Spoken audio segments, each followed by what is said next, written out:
కాశీ, గయా, ప్రయాగల్లో పితృదేవతలకి ఎప్పుడు పెట్టాలి? ఇక్కడ మనకి 3 దగ్గర దగ్గరే ఉంటాయి కానీ, అక్కడ ముందు కాశీలో పెట్టడం, తర్వాత ప్రయాగలో పెట్టడం, ఆ తర్వాత గయలో పెట్టడం చేస్తూ ఉంటారు.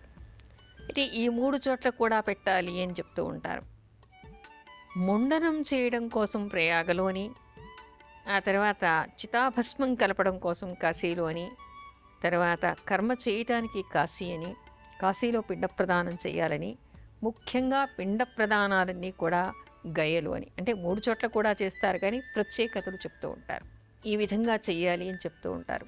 అంటే కాశీలో, గయలో, ప్రయాగలో 3 చోట్ల కూడా చేయాలి. అయితే ఎప్పుడు చేయాలి? ఎవరు చేయాలి? ఏ సందర్భంలో చేయాలి? ఇక్కడ సందర్భం అనేటువంటిది ఎక్కరలేదు. తమ పితృదేవతలు చనిపోయిన తర్వాత మీరు కాశీ క్షేత్రానికి ఎప్పుడు వెడితే అప్పుడు చేయాలి. అయితే అది సంవత్సరం లోపు మాత్రం చేయటానికి పనికిరాదు. ఇంకా వాళ్ళు పితృలోకానికి వాళ్ళు చేరి ఉండరు అనేటువంటి విషయం కూడా మనకి ధర్మసింధు, నిర్ణయ సింధు లాంటి గ్రంథాల్లో కనిపిస్తోంది. మనకి ఒక సంవత్సర కాలం పితృదేవతలకి ఒక రోజుగా చెప్తారు. అయితే ఒక వ్యక్తి మరణించిన తర్వాత పితృలోకానికి చేరడానికి మనకి సంవత్సర కాలం, వారికి మాత్రం ఒక రోజు మాత్రమే. అయితే వాళ్ళు పితృలోకానికి చేరడానికి ఒక సంవత్సరం, మన సంవత్సర కాలం పడుతుంది కాబట్టి ఒక సంవత్సరం లోపు వీళ్ళు కాశీ, గయా, ప్రయాగల్లో పిండ ప్రదానం చేయకూడదు. అంటే మాసికంలాగా పెట్టడం వేరు, 10 రోజుల్లో అక్కడికి వెళ్ళి కర్మ చేయటం వేరు, సంవత్సరీకం చేయటం వేరు. కానీ మామూలుగా అందరూ పితృదేవతల కోసం నరక విముక్తి కలగాలి అని చెప్పేసి కాశీ, గయా, ప్రయాగల్లో చేసేది మాత్రం సంవత్సరం దాటకుండా చేయకూడదు. కానీ ఆ తర్వాత ఈ తిథి రోజే చెయ్యాలని కానీ, ఈ మాసంలోనే చెయ్యాలని కానీ, లేదా ఈ సంవత్సరంలోనే చెయ్యాలి అనేటువంటి నియమం ఏమీ లేదు.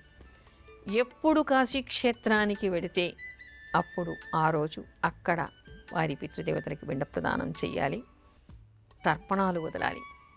అయితే కొంతమంది చెప్తూ ఉంటాను, నేను కాశీకి వెళ్ళానని చేసేసాను, ఇంక మళ్ళీ చేయక్కర్లేదని. ఎన్నిసార్లు కాశీకి వెళ్ళినా అన్నిసార్లు కూడా పిండ ప్రదానం చేయవచ్చు. అసలు మనకి ప్రయాగ గురించి రాసినప్పుడు అక్కడ ఉండేటువంటి నది మనకి గంగా యమునా సంగమ స్థలి అని, అక్కడి విశేషాలు రాసినప్పుడు చెప్తారు. ఒక 6 నెలలు దాటిన తర్వాత మళ్ళీ వస్తే కూడా పిండ ప్రదానం చేయాలిట, ముండనం చేయించుకోవాలిట అక్కడ. అంటే ఏమిటి? ఎన్నిసార్లు పెడితే అన్నిసార్లు చెయ్యాలి, కానీ ఇప్పుడే చెయ్యాలి, అప్పుడే చెయ్యాలి అనేటువంటి నియమం లేదు. అదేవిధంగా గయలో కూడా. అయితే ఇక్కడ చెప్పొచ్చేటువంటి విషయం ఏమిటంటే, ఎన్నిసార్లు వెళ్ళిన వాళ్ళు అన్నిసార్లు చేయడం వేరు, కనీసం జీవితంలో ఒక్కసారైనా తమ పితృదేవతలకి ఈ 3 ప్రదేశాల్లో పిండ ప్రదానం చేయాలి అనేటువంటి విశేషాన్ని చెప్తూ ఉంటారు. ఎందుకు చెయ్యాలి, అక్కడ ఉండే ప్రత్యేకత ఏమిటి అని కూడా ఆధునిక యువతకి కొంత సందేహం కలగవచ్చు. సన్యసించిన వారికి పితృపక్షాల్లో ఎవరు పెట్టాలి? చాలామంది అనుకుంటూ ఉంటారు, సన్యసించారు అంటే ఈ ఇంటిని వదిలి వెళ్ళిపోయారు వాళ్ళు. కొంతమంది బాధ్యతల్ని వదిలి వెళ్ళిపోయారని కోపంతో ఉంటారు. మరి కొంతమంది మరుజన్మతో సమానం కాబట్టి ఈ ఇంటి నుంచి వెళ్ళిపోయారు, సన్యాసులకి మేము చేయక్కర్లేదు అని భావిస్తూ ఉంటారు. కానీ మనకి ధర్మశాస్త్రం ఆ విధంగా చెప్పటం లేదు. పితృపక్షాల్లో గతించినటువంటి సన్యాసులు ఎవరైనా ఉంటే వారికి వారి పిల్లలు ఈ పితృపక్షాల్లో ద్వాదశి రోజు వారికి పారణ చేయాలిట. మామూలుగా మనం ఏం చెప్తూ ఉంటాము, మామూలు వాళ్ళకైతే పిండ ప్రదానం చేయాలని, శ్రాద్ధ విధి చేయాలి అని చెప్తూ ఉంటాం. కానీ సన్యాసులకు చేసేదాన్ని ఆరాధన అంటారు. అందుకని దానికి చేసేటువంటి విధి విధానాలు బ్రాహ్మణులు చెప్తారు. ఆ విధంగానే సన్యాసులకి బహుళ ద్వాదశి రోజు చేయాలి. ఏకాదశి రోజు ఉపవసించి ద్వాదశి రోజు గతించినటువంటి సన్యాసులకి చేయాలి. సన్యాసులకు ఎవరు చేస్తారు అంటే, పూర్వాశ్రమంలో ఉన్నప్పుడు వాళ్ళకి పిల్లలు ఉండవచ్చు. పిల్లలు ఉంటే ఆ పిల్లలే చేయాలి. మాకేం సంబంధం అండి, అన్నీ వదిలేసి వెళ్ళిపోయారు మా నాన్న, మేమెందుకు చేస్తాం అనేవాళ్ళు కూడా కనిపిస్తూ ఉంటారు. కానీ నాన్న అయితే బాధ్యతలు వదిలి వెళ్ళిపోయారు, లేదా సన్యసించి వెళ్ళిపోయారు, మీకు ఇష్టం ఉందో లేకనో పరిస్థితుల వలన వారు వెళ్ళిపోయారు. వెళ్ళిపోయిన తర్వాత మీరు చేయకపోతే ఇప్పుడు మీరు బాధ్యతని వదిలినటువంటి వాళ్ళై మీకు పుణ్యగతులు కాకుండా తర్వాత తదనంతరం నరకానికి వెళ్ళేటువంటి అవకాశం, మీ పిల్లలకి పితృదోషం ఏర్పడే అవకాశం ఏర్పడుతుంది. అందుకని సన్యసించినటువంటి వాళ్ళకి కూడా చేయాలి. వాళ్ళు చేసింది సన్యసించడం వలన అన్నిటినీ త్యజించి కేవలం భగవన్నామం మాత్రమే నిజమైనటువంటి సన్యాసి చేస్తూ ఉంటాడు. అలా చేయటం వలన వాళ్ళకు ఉండేటువంటి పాపాలన్నీ పోతాయి. లోక కళ్యాణం కోసం అది ఉపయోగపడుతుంది కాబట్టి వాళ్ళకి దోషం ఉండదు.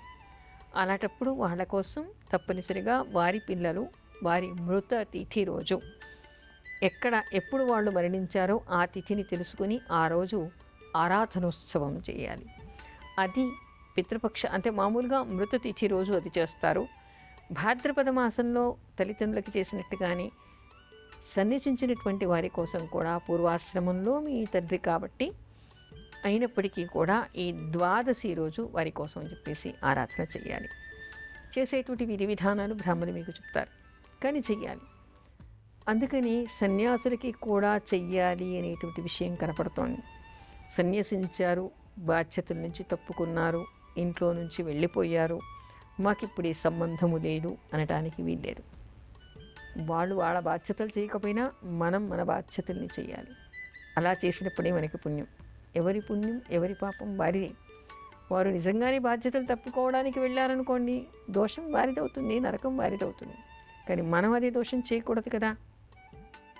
అందుకని తప్పనిసరిగా సన్యసించినటువంటి వాళ్ళకి వారి తాలూకు వాళ్ళు అంటే కొంతమంది పెళ్ళి కాకముందే సన్యసిస్తూ ఉంటారు, కొంతమంది పిల్లలు కాకుండా సన్యసిస్తూ ఉంటారు. అంటే ఇక్కడ పిల్లలు కాకుండా సన్యసించినా లేదా పెళ్ళి కాకుండా సన్యసించినా కూడా వారి కోసం వారి అన్న తమ్ములు కానీ వారి పిల్లలు కానీ ఉంటే వారు వీరికి ఆరాధనోత్సవం చేయాలి. బహుళ ద్వాదశి రోజు చేయాలి. తిథి సన్యాసులకు యతి తిథి యతులకి శ్రాద్ధ తిథి అని పంచాంగాల్లో రాస్తూ ఉంటారు. యతులు అంటే సన్యసించినటువంటి వాళ్ళు, వాళ్ళ కోసం అని చేయాలి. అందుకని ఎవరు చేయాలి అంటే పిల్లలు ఉన్నటువంటి వాళ్ళైతే వాళ్ళ పిల్లలు చేయాలి. మగపిల్లలు లేరు, ఆడపిల్లలే ఉన్నారంటే ఆడపిల్లలకి పుట్టినటువంటి మగపిల్లలు మనవల్ని దౌహిత్రులు అంటారు, వారు చెయ్యాలి. వారు కూడా లేరు, వాళ్ళకి కూడా పిల్లలు లేరనుకుంటే అల్లుడే చెయ్యాలి. అది కూడా కాకపోతే అప్పుడు ఎవరైనా బ్రాహ్మణ్ణి పెట్టి చేయించవచ్చు, లేదా అన్నతమ్ములు ఉంటారు కదా వాళ్ళైనా చెయ్యాలి, లేదా వాళ్ళ పిల్లలైనా చెయ్యాలి. అంటే ఎంతమందికి ఒక వ్యక్తి పట్ల బాధ్యత ఉంటుంది అనేటువంటి విషయం మనకి ఇక్కడ అర్థమవుతోంది. ఏది ఏమైనా సన్యసించినటువంటి వ్యక్తి ఇంటి నుంచి వెళ్ళిపోయిన తర్వాత అతను ఏ కారణాన వెళ్ళని కాక ఉన్నటువంటి వాడు మాత్రం అతని కోసం పిండ ప్రదానం మృత తిథి రోజు, అదేవిధంగా ఈ భాద్రపద మాసంలో వచ్చేటువంటి ద్వాదశి రోజు కూడా చెయ్యాలి అని మనకి ఆధ్యాత్మిక గ్రంథాలు చెప్తూ ఉన్నాయి. అయితే అననుకూల పరిస్థితుల్లో ద్వాదశి రోజు చేయలేకపోతే సర్వపితృ అమావాస్య రోజు కూడా ఈ యతులకి చేయవచ్చు అనేటువంటి ప్రమాణం మనకి ధర్మసింధులో కనిపిస్తోంది.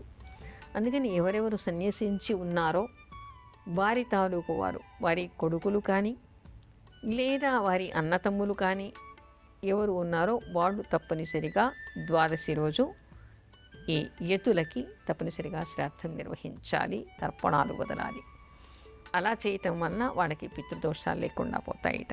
ఒకవేళ ఆ రోజు వీలు కాలేదు, అననుకూల పరిస్థితులు ఏర్పడ్డాయి అంటే అమావాస్య రోజు అంటే భాద్రపద బహుళ అమావాస్య రోజైనా ఈ సన్యసించినటువంటి వాళ్ళకి చేయవచ్చు అనేటువంటి విషయం కనపడుతోంది.